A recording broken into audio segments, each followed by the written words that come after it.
Salut tout le monde, c'est Tosh Pascal Fishing. Aujourd'hui je vous fais une petite vidéo spéciale un petit peu, puisque j'ai retrouvé dans mes vieux cartons et dans mon grenier un objet sur lequel je pensais jamais retomber. C'est ma toute première boîte de pêche. Ça remonte à un peu plus de presque 20 ans maintenant. C'est une boîte que j'avais, je pense, autour des 13-14 ans. Voilà, et j'ai retrouvé cette boîte là, elle est là, vous voyez. Il y avait des stickers dessus complètement pourris que j'ai un petit peu enlevé pour le bien de cette vidéo parce que c'était vraiment dégueulasse, c'était vraiment moche. Et je l'ai ouvert et j'ai trouvé plein de trucs dedans assez intéressants, je pense, à voir aujourd'hui avec des yeux nouveaux. Donc je vais vous montrer ce que j'avais dans ma boîte quand j'avais 14 ans.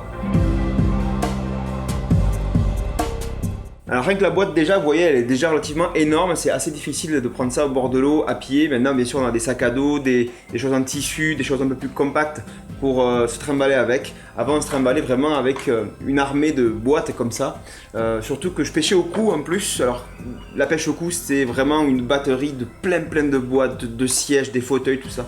Chaque fois que je partais à la pêche, mes parents en fait devaient tomber les sièges de la voiture quasiment. Donc maintenant c'est un petit peu pareil mais c'est pour le flotte tube. Donc vous voyez les choses finalement ne changent pas tellement. Vous allez voir il y a des choses un petit peu bizarres dans cette boîte. On va commencer avec le premier étage. Avec un objet que je pense vous connaissez déjà. C'est une tête plombée. Vous voyez cette tête plombée là, elle a rien de très spécial. J'étais assez étonné, en fait elle est relativement comme nos têtes d'aujourd'hui. Le seul truc c'est que la peinture était clairement faite à la main. On voit plein de défauts de peinture comme ça. Donc déjà une première tête plombée qui n'a pas trop changé depuis, voilà, je pourrais presque m'en resservir aujourd'hui, je pense que l'hameçon a gardé son piquant, ouais, c'est le cas.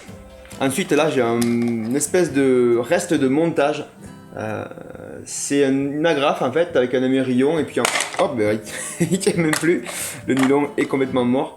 Voilà, c'est ça que je voulais vous montrer, c'est cette espèce de plomb là, vous voyez, un plomb avec des dents, ça c'était pour pêcher au posé. Parce que je pêchais au posé, donc le posé on mettait ça, au bout on mettait un poisson vif ou un poisson même mort parfois, on jetait et puis on attendait. Voilà, c'était une pêche ultra statique, franchement maintenant ça je le ferai plus. Et je me souviens pas vraiment avoir eu de super résultats avec cette technique, mais bon il y a un vieux reste là.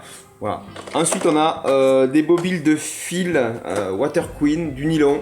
Alors parce qu'à l'époque la tresse ça n'existait tout simplement pas, ou en tout cas ça se vendait pas tellement en France. Tout le monde pêchait au nylon. Alors le nylon c'était du nylon jusqu'à de tête jusqu'à 40 centièmes maximum, et le nylon était parfois tout fluo, et là j'en ai pas, c'est dommage, il m'en restait pas. Le nylon fluo, en plus de son manque de discrétion évident, en fait il était très élastique, même en 40 centièmes, donc voilà, je vous laisse imaginer un petit peu le nombre de ratés et de décrochés qu'on pouvait avoir à cause de ça, mais bon ça n'empêchait pas de prendre du poisson quand même, on en a sorti. À l'époque les cannes étaient en fibre de verre, plus le nylon, je vous garantis qu'on sentait quasiment pas du tout ce qui se passait au bout de sa ligne. Ensuite je vois des bobines de fil de couleur comme ça devait me servir pour monter les mouches, voilà, puisque je montais des mouches jusqu'à il y a peu de temps, des mouches pour la truite, je montais que des mouches sèches. Ce devait être des restes de bobines de fil. Un plomb sondeur, alors ça c'est pour la période de pêche au cou. Ce petit plomb là, vous voyez, qui s'ouvre comme ça, on le clipsait sur l'hameçon. Ça servait à sonder le fond avec un montage au bouchon. Voilà, ça servait à régler son bouchon et à régler la profondeur, tout simplement. Voilà, alors ça me servait pour mes compétitions de pêche au cou. Et je m'en servais en tout début de session, donc quand on ne savait pas où on allait, puisqu'on tirait les postes au hasard, on mettait ça, hop, on sondait le fond et on réglait son bouchon et on était prêt à pêcher. Voilà, un vieux reste, maintenant il me servira à pas grand chose. Alors qu'est-ce qu'on a à côté? Alors ça c'est marrant aussi, ça c'est pas mal. J'avais carrément une petite boîte avec de la laine rouge et un ciseau. Alors à quoi ça servait ça? Ça servait à faire des signaux sang. Sur les triples en fait, je mettais un petit bout de laine rouge, c'est ce qu'on appelle un signal sang. C'était censé imiter un poisson blessé qui perdait un petit peu de sang. Et cette laine rouge, quand je la rajoutais, ça agissait un petit peu comme un teaser. Alors là-dedans, qu'est-ce que j'ai? J'ai une boîte là. J'ai peur de... Ah oui, des plumes. Donc ça c'est des restes de coups de coque qui me servaient à monter les mouches sèches pour la truite. Je vais pas les sortir parce que sinon il va y en avoir partout, surtout qu'elles ont bien vécu et elles sont en train de se désagréger complètement. Qu'est-ce qu'il y a là? Je reste dans la période de pêche à la mouche avec une boîte là, j'imagine, pleine de fils. Voilà. Des fils de toutes les couleurs. Alors on a des fils aussi un petit peu, vous voyez, argentés comme ça. On a des choses un peu dans tous les styles. Donc ça c'est des... Ouais, du vert olive. Je me rappelle, je montais beaucoup ça, cette couleur là sur les mouches. Un de ces quatre, je pense que je me remettrai à pêcher à la mouche sérieusement. C'est quand même une des plus belles pêches qui existent à mon sens. Alors un autre style de pêche, bon, qui a moins la cote à mes yeux, mais qui était très populaire à l'époque où j'ai commencé à pêcher, c'est voilà, c'est la pêche au vif et au bouchon. Donc, vous voyez bien les bons gros bouchons de pêche au carnassier qu'on retrouve encore de nos jours. C'est une technique qui n'a pas changé en fait, hein, qui est très populaire encore, bien que moins qu'avant. Maintenant la pêche au leurre, vous savez, ça a pris une importance assez énorme. Mais bon, je pêchais au vif aussi, voilà, on passait le fil directement dans le bouchon, et puis notre vif se baladait, donc un poisson vif, hein, tout simplement, qui était accroché sur un hameçon, se baladait.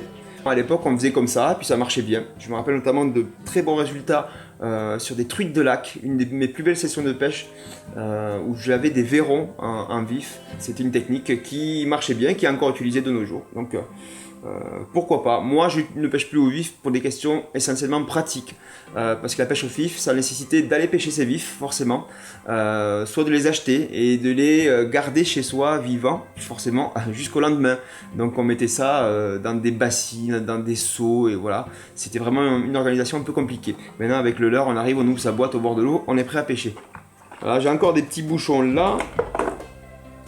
Voilà, un bouchon de pêche au cou, ici. Ça, c'était un bouchon de compète, un peu plus évolué, celui-là. Un bouchon sûrement trouvé au bord de l'eau. Et là, on va attaquer le chapitre leurre. Leurre de 1994, je pense. On va commencer avec ça. Alors ça, c'est pas mal. Ça, c'est un twist. Je sais pas si vous vous rappelez de ces leurres-là. C'était des leurres souples. Il n'y en avait pas beaucoup des leurres souples à l'époque. On avait le Sandra, des choses comme ça, des leurres souples en faucille, des twists. Les twists, j'en ai pas, mais je pêchais beaucoup avec. On avait ça aussi, cette espèce de mini pieuvre, vous voyez, en souple. Elle n'a pas vieilli, elle est toujours en bon état. Je pourrais repêcher avec. D'ailleurs, je pense que je vais essayer de repêcher avec pour délirer. Voilà, ça a imité sans doute une écrevisse, mais je devais tellement mal pêcher avec. Je crois que j'ai rien pris avec. Je vois, il n'y a pas de traces dedans. Voilà, mais maintenant que je sais un peu mieux pêcher, je pense qu'il y aurait moyen de faire quelque chose avec ça. Je vais le remettre dans la boîte. Et ici, une bonne vieille boîte de petits leurres. Donc on n'était pas big bait à l'époque, vous voyez, tout tenait dans une boîte de 10 cm sur 20 quoi. Alors je vais l'ouvrir, vous allez voir, dedans il y a des reliques. Alors ça, je sais même pas d'où ça sort. Vous voyez ce genre de truc. Je sais pas ce que c'est. Si quelqu'un a le nom de ce leurre là, ou la marque, je veux bien le savoir. Je sais pas de quelle époque ça date, je sais pas où j'ai trouvé ça. Voilà, je me souviens pas avoir pris de poisson avec ce truc. Sans doute un leurre trouvé au bord de l'eau. Alors là, un leurre, vous voyez, celui-là, c'est un vrai original. Je pense que c'est un rapala ou une imitation. C'est un leurre en balsa. Le balsa, c'est un matériau avec lequel on faisait les premiers leurres. Donc il n'y avait pas de billes dedans, il n'y avait rien du tout. En tout cas dans celui-là. Ici, c'était un jerk avec une bavette qui est cassée. À l'époque, on n'avait pas beaucoup de modèles. Il y avait vraiment que 2-3 modèles dans les principales marques. La principale marque, de toute façon, c'était Rapala. D'ailleurs, c'est pour ça qu'on a appelé longtemps ce genre de leurre en Rapala, parce que c'était une des seules marques distribuées en France. À l'époque, on pêchait beaucoup, soit au vif, soit au mormanier aussi. J'ai pas mal pêché au mormanier aussi, mais j'ai plus de monture, j'ai plus rien à vous présenter. De toute façon, le mormanier, c'était juste des montures qu'on appelait Drakovic, du nom de son inventeur. Et puis, on mettait des petits poissons morts, voilà, et on animait ça comme un leurre. Alors ça, c'est une relique aussi, je sais pas ce que ça fait dans ma boîte, une tourbillon. Vous voyez ce genre de truc, j'avais dû acheter ça au marché aux puces. Ça date des années, je sais pas, des années 60 peut-être. Voilà, et je vous parlais du signal 100, vous voyez, on faisait ça. On mettait un petit bout de laine rouge au niveau du triple. Bon, elle brille plus trop celle-là. Hein. Pour terminer, mes deux plus beaux leurres de l'époque, c'était mon petit crank Rapala. Voilà, vous voyez, celui-là il a des billets. Un des premiers petits cranks, peut-être je pourrais le ressortir celui-là, il est quand même en bon état. Je changerai les triples, vous voyez un petit Fire Tiger là comme ça. Ça me ferait bien délirer de reprendre du poisson avec, je pense que je vais le garder. Et puis ensuite on a le classique Rapala. Là voilà, on a vraiment le vrai Rapala classique, avec un coloris sur classique aussi, le blanc et rouge comme ça. Vous voyez à l'époque on ne s'embêtait pas trop au niveau des coloris, c'était blanc, rouge, Fire Tiger dans le meilleur des cas. il n'y avait pas vraiment des coloris comme on retrouve maintenant, ultra 3D ou je ne sais quoi, avec un réalisme ultra poussé. À l'époque, du coloris comme ça marchait déjà pas mal, ça marche toujours pas mal d'ailleurs. Donc ça c'était un jerk flottant. Je vous laisse regarder la bavette un petit peu, la forme de la bavette qui est tordue comme ça. Voilà, un Rapala, je pense que c'est bien un Rapala ça, ouais. Rapala Funland, c'est un original je pense. Est-ce qu'il est bruiteur celui-là? Pas du tout. Alors celui-là aussi je pense que je pourrais repêcher avec. Je vais essayer peut-être de les monter. Vous me direz dans les commentaires si vous voulez que je les essaye pour voir. Ces deux, du moins ces deux, je pense que les autres sont même pas pêchables, mais ces deux là sont pêchables en fait, je pense. Moi ça me dit bien de leur essayer, voilà, juste pour voir. Ça se trouve ça va cartonner parce que vous savez que les leurres qui sont pas trop utilisés, finalement c'est les leurres qui prennent du poisson. Donc ça vaudrait peut-être le coup d'essayer effectivement, on verra ça. Voilà, je crois que c'est tout, j'ai fait le tour de ma boîte, voilà, je vous laisse voir le bordel que c'était. Maintenant je suis un peu plus organisé quand même. De toute façon je suis obligé parce qu'avec toutes les références qu'il y a dans les boîtes, on est bien obligé. Voilà, je vous remercie d'avoir suivi cette petite vidéo qui sortait du lot. Ça me faisait plaisir de partager ce petit moment avec vous de découverte de ces souvenirs-là. Si vous aussi vous avez des leurres qui vous ont marqué un petit peu dans votre enfance ou il y a très longtemps et qui ont un petit peu disparu aujourd'hui, n'hésitez pas à le marquer dans les commentaires, ça me fera plaisir de voir un petit peu vos références aussi. Voilà, moi c'est tout ce que j'avais à vous montrer pour mes petits souvenirs de pêche. Je vous dis à très bientôt pour une nouvelle vidéo de Scarlet Fishing. A plus, ciao ciao.